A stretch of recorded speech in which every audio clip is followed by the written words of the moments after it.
अस्सलाम वालेकुम मेरे जमींदार भराओ वेख लो आ गंदम नूं रैश की बीमारी आ गई जी। आ वेख्या जी मेरा हत्थ पीला हुंदा, इधर वेखो, आ वेखो, यह आंदी है रैश की बीमारी। गंदम दे पल्ले कख नहीं रहन दिंदी। वेख रहे जे, ते असीं हुण जनाब इहदा स्प्रे कर रहे हैं। जमींदारां नूं दस्सण दा मकसद यह ही है कि जमींदारां दा कोई फायदा हो जाए बीमारी तो, गंदम इन्हां दी बच जाए। आवरा लियाओ जी जिंदे च महलूल तैयार करना है। आ वेखो यह है जी एग्री डॉक्टर दी, एग्री डॉक्टर दी ये दवाई है तेले दी।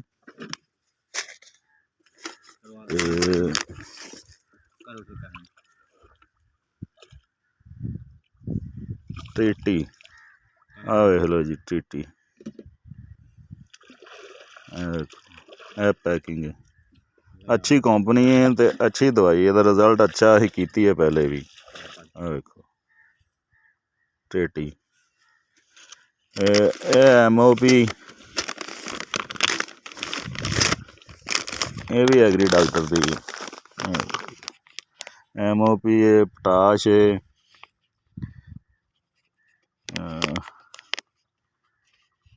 फास्फोरस विच नाइट्रोजन है। आ वेख लो नाइट्रोजन, फास्फोरस, पोटाश, अदर चीज़ां भी है नहीं जी। आ 1 किले दी है। ओ पिया जी साडा बंदा स्प्रे मैन, ते एरा लिया यार, लियाओ डब्बा लियाओ, दवाई खोलो, महलूल बनाओ। आहो इंदे च बनाना कि आ खोल, आ डब्बा पा विच, आ पैकेट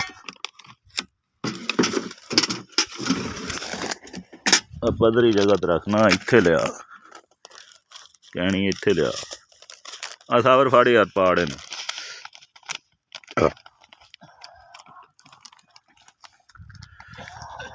अज जी साडी नहर की वारी है पानी की, पानी पूनी है सी ते मैं भी चलो नाल स्प्रे करा दीए।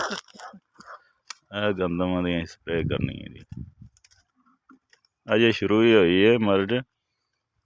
ये तो काबू पाया जा सकता अगर टाइम ना स्प्रे हो जाए तो।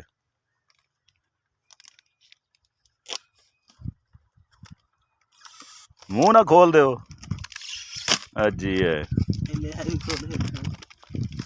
आ मुंह ना जी ना तेले वाली दवाई का पैकेट खोलिया,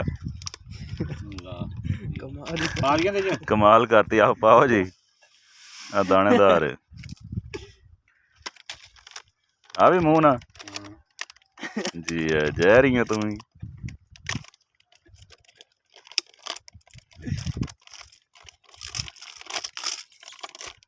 और जी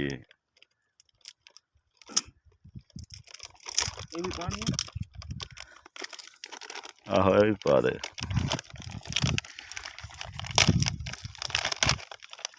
आ किवें खोलनी है,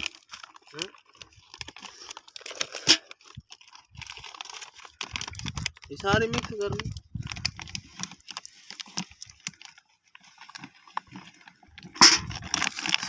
ये की निकलिया विचों? दवाई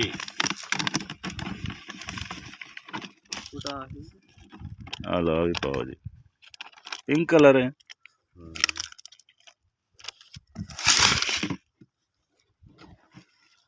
आ देखो